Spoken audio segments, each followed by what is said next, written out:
Hi, welcome to AFTV. I've got the Frank with me. We've just beaten Crystal Palace 5-0 at the Emirates. What we smelling today, Frank? It's back, Cecil. The smell of victory has returned to N5. Yes. I'm so happy. Return to N5. I mean, 5, what a number as well today. Exactly. What a result. N5, everything's based around 5 today. I'm so happy about the performance. Listen, the one thing that I wanted from today after such a disappointing run of form just after Christmas, obviously being top of the table at Christmas and then losing 3 in a row, wasn't good enough. And obviously we had the break. I think the break came at the perfect time for this Arsenal team because they had the opportunity to, just take a minute, take a break, literally, rejuvenate with some warm weather training. Obviously, got to have a nice holiday in Dubai as well.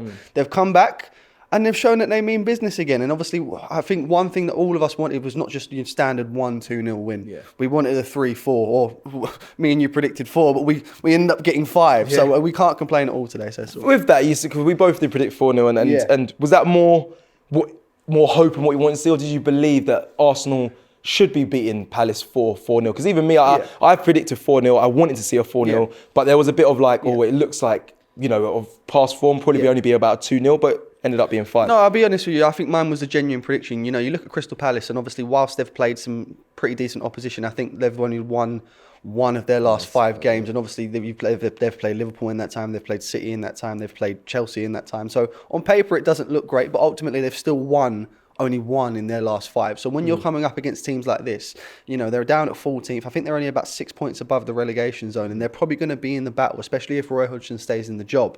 We should be beating teams like that comfortably, and we've come here today and we've done that. So 0 complaints. Okay, so where are you at then as a fan? Is it because there'll be a portion of rival fans saying, okay, cool, whatever, 5-0, but it's only Crystal Palace, or is it, well, look at the performance, look how well we played, I can take a lot from this. Where are you at? But what's funny is if, for example, obviously we've beaten 5-0 today. If Man City go and beat them 5-0, we'll be screaming, everyone will be screaming about how amazing Manchester City are. So why can't we keep that same energy when it's Arsenal? We played fantastically today. I can't really point out any sort of negative, which is quite rare for an Arsenal. Maybe one, but it's not. We still won the game. So ultimately, the positives today outweigh potentially the one negative throughout the game. And some fantastic performances in there. I think Gabriel was absolutely robbed today. Obviously, getting the goal. That's scandalous. Scandalous. Yeah. Listen, the fact that they've given that as a Dean Henderson own goal, well, everyone can see it. I don't know why it's up for debate or why it took so long for them to make the decision and still made the wrong decision. It's been given as a Dean Henderson own goal for the second one.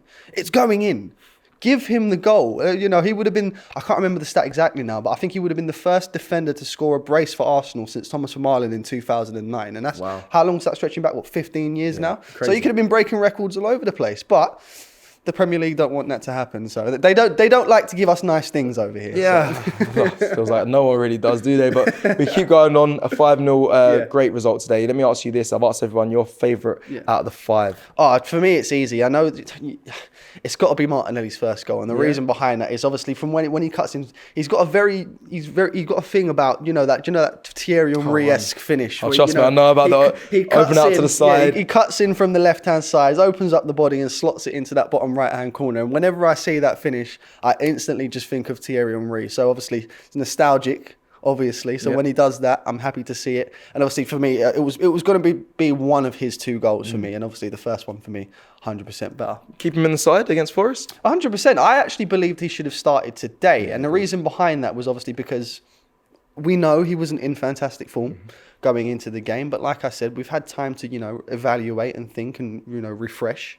I think Arteta would have been better to field the strongest team that he had available for today, which for me includes Gabriel Martinelli. Not having any issues with Leandro Trossard, of course. He scored today. Yeah, fantastic. Another one that needed a goal. So everyone that needed the goals today was kind of getting the goals, with the exception of, Bukayo Saka and Gabriel Jesus. But Bukayo Saka's already scored 9 goals this season. It would have been nice to see Gabriel Jesus get a goal as well, but it is what it is. He still played pretty well for me today as well. But it's important that obviously Gabriel Martinelli gets the goals today. He was our top goal scorer last season, I believe, or something like that. I think 15 goals in the league.